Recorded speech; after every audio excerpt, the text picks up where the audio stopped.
Hello, hello, people. This is Woody Collins, and I've been having some technical difficulties today, so I'm going to you live now. I was scheduled to go live at 3:55. I'm going a few minutes early, so I hope that I'm not catching anybody off guard. But I'm here at La Sajenda Restaurant. I rode my bicycle back from Rotary Club today, and I stopped on the fort, the former fort, to do my traditional after Rotary meeting uh, snacks and things. So I'm at La Sajenda here, and I decided to do it from here. So today we're going to talk about the coronavirus versus Ebola and some other diseases. One of the things that I've been really scared about is the coronavirus. Even though there's Ebola has been around and been in the Congo, and as I talked about last week, I was uh, in Congo and left about a couple weeks before they announced an Ebola outbreak about 40 kilometers away, and they even had patients that came through that was at the hospital and on the same, maybe 100 yards away from where I was at and where I was visiting the hospital numerous times, talking with doctors and everything. That was kind of scary. At that time, I did not know too much about Ebola at the time. And so I was kind of, got back here and I was reading about it and I thought, boy, that was a close call. But immediately, one of the things I thought about is that how those types of outbreaks that we see in Africa and different places, it's only a plane ride away. Suppose I had been exposed to Ebola and came back to the United States and exposed my family, grandkids, and everything like that. That would have been horrible. And that actually happened during the Western Africa outbreak in Libya, Senegal, and those countries in the West that killed over 11,000 people. So, Ebola is kind of scary. However, Ebola is kind of different. It's a disease that's transmitted by touching, being exposed to fluids from an infected person. That infected person you probably know because they are very sickly. Uh, and not saying that the coronavirus people don't get sickly, but there you could also see blood. It's a blood virus that you may start bleeding from different orifices on your body. So out of your ears, nose, and God knows where else you could bleed from. So it's kind of deadly. It's quite more deadly than the coronavirus. If we'd have had people in the United States and around the world infected with Ebola, we'd have had millions of people dead already because it has about a 90% uh, death rate. Uh, Not many people survive from Ebola. Also, that it's very debilitating. Some of the people who've had corona says, yeah, they lose their sense of smell, sense of taste. Some of them say it's coming back. However, you lose all kinds of functions when you have Ebola. You lose eyesight, different things, and, taste and smell, all those type things. But it is much more debilitating, and it causes death a lot more. Where here we probably, I don't know what the death rate is, but it's not as, in Ebola you have about a 90% death rate. Then I think about some of the other diseases that we have in the Congo. You have things like cholera. Well, cholera, yeah, you can get cholera you know, if you come into some infected water, infected food, but if the food has been cooked at a high temperature, and most of the Congolese cook food at high temperature to kill any of the viruses, there's not much of a problem of causing any problems. You won't catch the cholera, and you just try not to drink contaminated water. You put at the minimum, you will have your water filtered. If it's worst case that you don't know of have a filter, you put some type of chlorine in it and let it wait for 30 minutes, and that will kill any of those types of germs that may be affecting you. So one of the things that you see, you know, you got corona, you got cholera, you have malaria.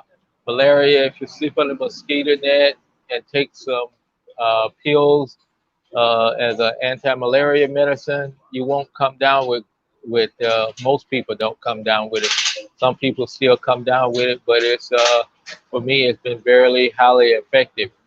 Also with measles, they're having a measles outbreak in the Congo. You think about that and you think, okay, I've had measles. Now I've updated all my measles, mumps, and rubella shots again. Even though I had them while I was a child, I got them again to reinforce it. Also polio, I got another polio vaccine. Uh, you know, all those things you're prepared for. But you know, through vaccines and also looking at staying away from obvious dangerous situations, it's much more easier to avoid. But when you think about the coronavirus, we all have to breathe, and that's where you pick up the coronavirus from. It's an airborne disease. Most of it is by airborne, and it's not by touching that much. You know, some could be touching, but I think it's probably overstated by touching. Uh, Unless you're like me, you like to pick in your face or pick in your nose. I'm sorry, I do pick in my nose occasionally. You can probably pick it up. But it's to me, it's much harder to avoid an airborne disease virus like corona. But that's all I want to say about that, and kind of look at it from the standpoint whenever I go back, hopefully I will have a vaccine at that time. It will be looked at a little lot more different, where now I'll be staying, 6 feet or 2 meters away from people that at all times, which is very inconvenient and very, in the Congolese way, it's not very friendly when you stand away from people and stuff like that. So let's get on to talk about some of the things that I wanted to talk about. Was why Congo? A lot of people ask me, why Congo? So I'll first start off with how I got involved with Congo. Went on a church mission trip back in 1998. We brought some Congolese to the United States in 1996. Got to meet with them 97. I'm sorry, and then we went over in 1998. And one of the things that weighed heavily on me when I went to the Congo, being an African American, I had never been to Africa. I had the opportunity to go a few times while I was living in Germany, but I didn't go. And so it was one of those things that I looked at it, okay, this is on the bucket list. I need to get it checked off. Okay, I'm an African American. Okay, I've been back to the motherland, blah blah blah. So okay, I'm going back there. I'm going to enjoy myself, and that's going to be it. And I'll come on back to the United States with a T-shirt and so forth. Well, for the T-shirt, once I got older, I noticed that all the T-shirts that they had was T-shirts that were 5 or 6 years old that we had here, had been shipped to the Congo for sale and around Africa for sale. So it was like, gee, I got a T-shirt like that at home. Plus, it's not misprinted or misspelled any words or anything like that. So I don't need a t-shirt, so forget the t-shirt. But what impressed me about was the people, the friendliness of the people, and also what level of poverty they lived in. And you did not see that the people were downtrodden, were sad, and they were had obvious needs, but they wasn't, uh, you know, out on the street everywhere begging, laying on the ground or something like that. They were, as some people in the South would say, they were dirt poor. However, they was not. You could not tell that from people. As a matter of fact, when I first went to the church the first time, uh, I mean, the people were out dressing us Americans that were there because we just brought a shirt and jeans and maybe a pair of slides.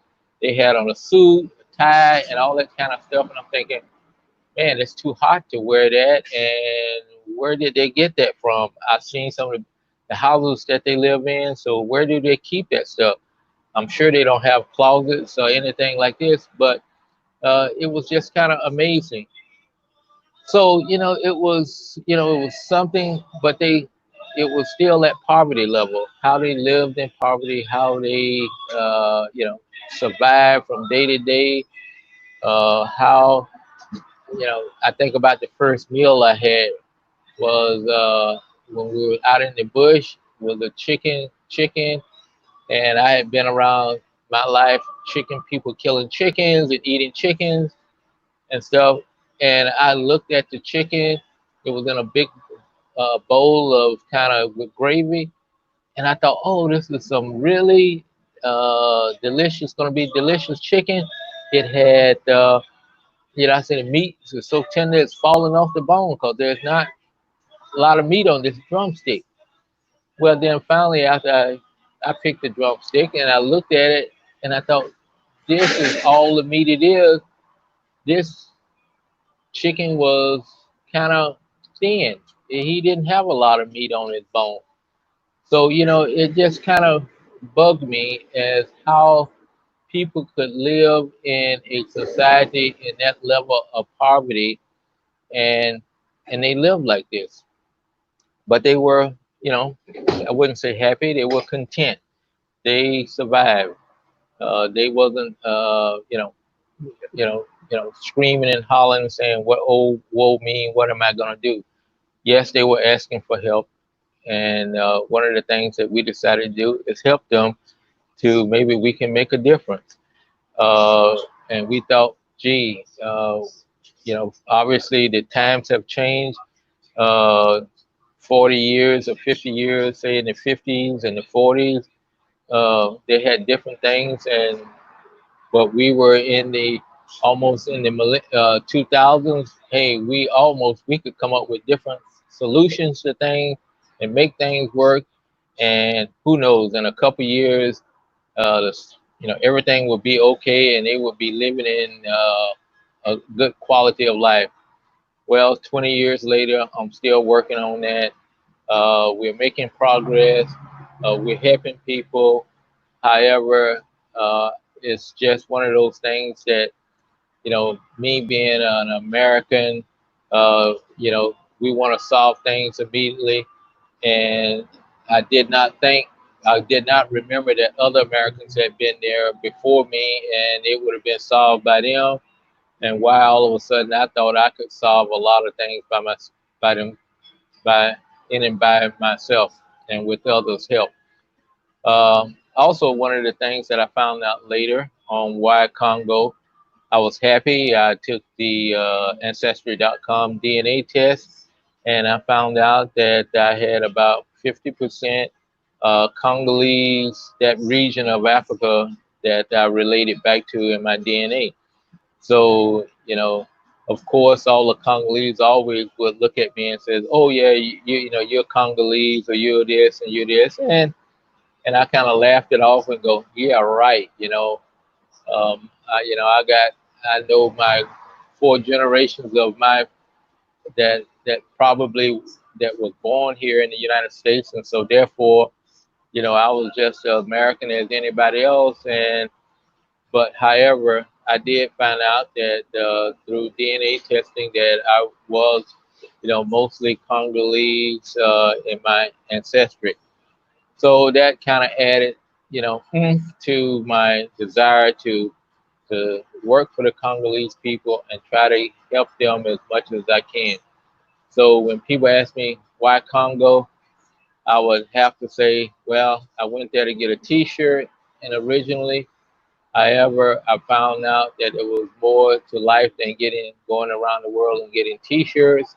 And now I found my real brothers and sisters, both brothers and sisters in Christ, but maybe brothers and sisters from the homeland. And I even tell some of the people, I said, "Oh, you can think of me as Joseph. Hey, I was sent to America by your great great great great grandparents, put on a slave ship. My folks was put on a slave ship, and we were the outcasts. And so now I'm returning back to hopefully to do the same thing that Joseph did for his family. So that's one of the things that I look at and always think about as going on in my life.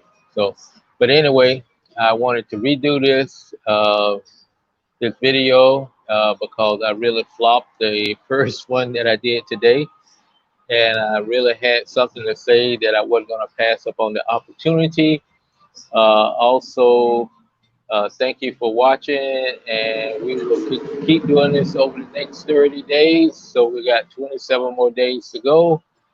And as I even did last time, I think I will get up now and turn the camera around so that for those people who have been to Indianapolis and been on Fort Harrison, which is turned into a civilian housing and a part of town, I'll show you some of the sites here from the La Sajenda restaurant, which was the old post office here on Fort at the time that the fort was inactive. So hold on. I hope I don't move you around too much and make you too dizzy as I adjust the camera to what I want to see here. And I'm going to turn the camera around.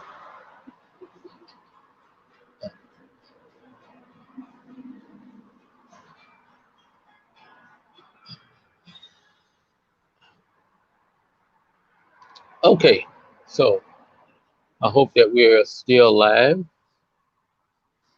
Sometime I'm still learning the software, and I think today when I went live, it actually stopped and things did not work out that well. Okay. So this is 56th Street. This used to be the main drag coming through Post. The building in the background is what we call Building 1. Now it's the home of Defense Finance and Accounting Service, where I came here to work at. And that was over 20 some years ago. There's my trusty bicycle that I rode today as part of my riding around on Wednesdays after Rotary meeting. And I'll take you over to take you, but this is the old post office. When I first got here, I actually came over here, made them trying to think. I said, hey, I'll go over and get a post office box. And actually, there was no post office boxes available. This is on the National Registry of Historic Places.